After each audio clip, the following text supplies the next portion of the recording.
The fundamental basis for aristocracy is the Trinity. God is an aristocracy.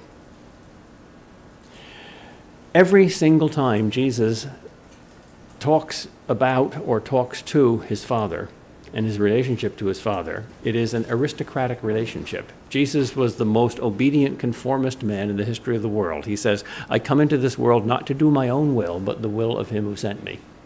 My teaching is not mine, it is his who sent me. Here, the most creative and original man who ever lived was at the same time the most aristocratic conformist.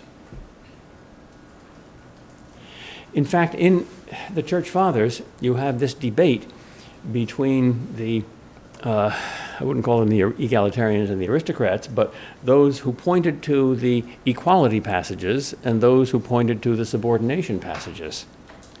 And they had to get them both together because Christian theology is like science. It's a hypothesis that covers all the data, but the two sets of data seem to contradict each other. Just as in physics, light is a wave, light is a particle. It's a funny thing. You got to get them both together. You can't just say one. So Arius emphasized the subordinationist passages and says that, well, Jesus must be subordinate ontologically to the Father. He must be a creature, the first of creatures. No, that's a heresy. But to emphasize the equality passages tends to kind of monism, not accepting the distinction of persons. How do you get together the absolute equality of the three persons of the Trinity and yet the total subordination of the Father to the Son and of the Spirit to both the Father and the Son? Well, that was tricky, but that theological basis of connecting equality and subordination, connecting the egalitarian or democratic principle with the aristocratic or hierarchical principle, is the ultimate foundation because God is the ultimate paradigm for everything else real.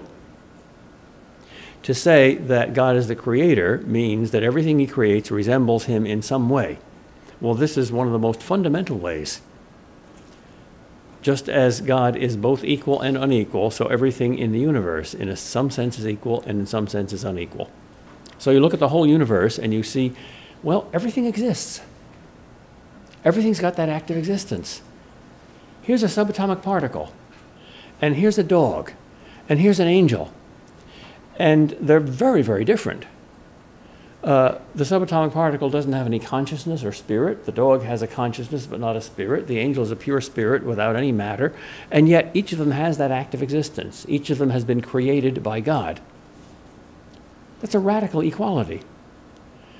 There's a prison memoir, I think this is in Valladares, the Cuban prisoner under Castro, but I'm not sure.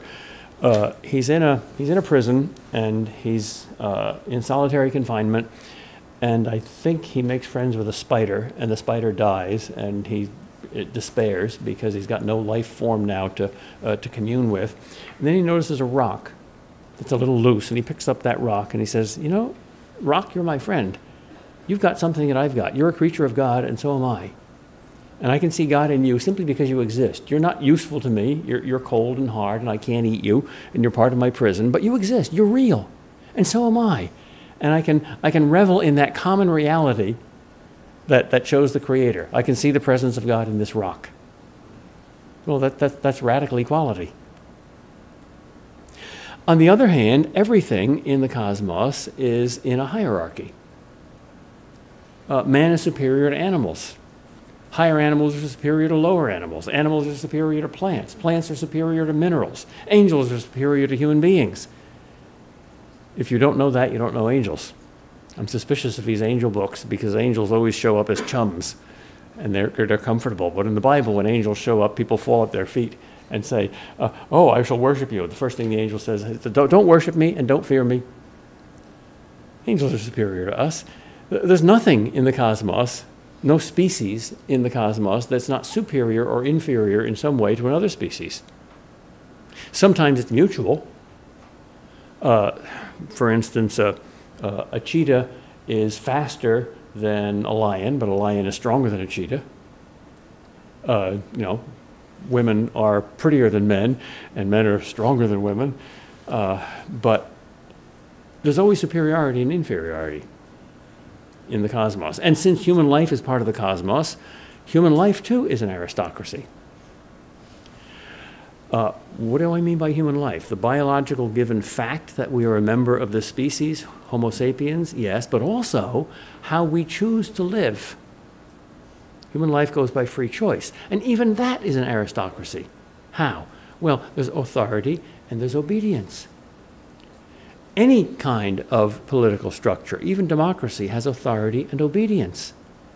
Here is the regime, even if it's a democratic regime, and it has authority. We elected it, and now we obey its laws. Oh, but I'm equal to the lawmaker because I am the lawmaker. True, but I still obey that authority. When Christianity came into the world, it liberated three kinds of people, children, women, and citizens, by declaring that they're all made in God's image. But it did not deny the traditional hierarchy. Citizens obey your rulers, children obey your parents, and even wives obey your husbands, although there it's mutual. Husbands must submit to their wives as well. Authority and obedience, down and up, vertical. The very structure of the family is an aristocracy. Give children an equal vote to parents and you have chaos, obviously. Now, if the local community is an extension of the family, and if the larger community is an extension of the local community, and if the state is an extension of the larger community, then what is true of the family must be true of the state as well. And even Aristotle says this. Aristotle, unlike Plato, likes democracy. But Aristotle, unlike Plato, takes the family as the mediating institution between the individual and the state. There's three parts of his politics. One part is not in the politics at all, it's the ethics, individual ethics, the Nicomachean ethics.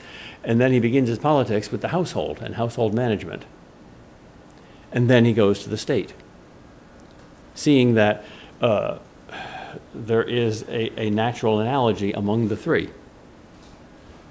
Well, by logical argument, if the family is natural and everything in nature is an aristocracy, then the family is an aristocracy. And if the state is an extension of the family, then the state too is a natural aristocracy. And certainly the church is an aristocracy, not a democracy. The church that the Christ of the New Testament founded, is a church that has authority. He says to the apostles, I give you authority to teach in my name. He who hears you hears me. Well, if Jesus Christ were to appear literally and physically in this room and give you a command, would you say, well, Jesus, we're going to have to vote on that. You know, we're not into this lordship stuff anymore. We're Americans. I don't think so. Take some area of human life that doesn't seem to have anything to do with politics and see if this principle still holds. Take art. Isn't art inherently aristocratic? Well, if there are no objective standards of beauty, no. If there are, yes. If one work of art can be more beautiful or more whatever art is supposed to be than another, then art is inherently aristocratic. At the beginning of the abolition of man, Lewis used this analogy between art and politics and deliberately starts with art. Here is Coleridge and two tourists at a waterfall. And one of the tourists says, it's pretty. And the second tourist says, no, it isn't, it's sublime. And Coleridge, the great literary critic, agrees with the second tourist and not the first. And Lewis agrees with Coleridge, and he expects us to agree with him. Why? Because they're discriminating.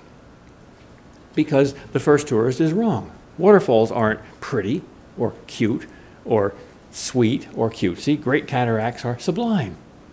There's something out there that calls to us to respond in a certain way. And if we have any aesthetic sensibility at all, we know that. Art is inherently discriminating. Well, if that's true even of art, which is notoriously subjective, you know, the slogan, beauty is in the eye of the beholder, maybe that's 50% true or 90% true, but it's not 100% true, then much more is it going to be true of ethics.